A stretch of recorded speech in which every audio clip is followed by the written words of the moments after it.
Hello everyone, good evening. কেমন আছো তোমরা সবাই? তো গত সোমবার আমরা গিয়েছিলাম পুজোর জন্য শপিং করতে।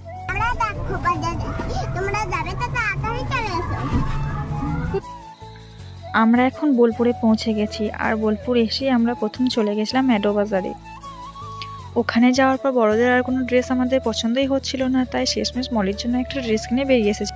তারপর ওখান থেকে বেরিয়ে আমরা চলে গেছিলাম স্টাইল বাজারে। ওখানেও গিয়ে আর নিজেদের জন্য কোনো জিনিস পছন্দ হলো না, তাই মলির জন্য আরও একটা ড্রেস কিনে আমরা চলে গেছিলাম রাধাশ্যাম ফ্যাশনে। শেষমেশ ওখানে গিয়ে আমাদের তিনজনের তিনটে শাড়ি পছন্দ হয়। সরি, তিনটে নয়, চারটে। আমাদের হবু জায়ের জন্যও একটা নেওয়া হয়েছে। আমরা চারজন একই রকম শাড়ি নিয়েছি।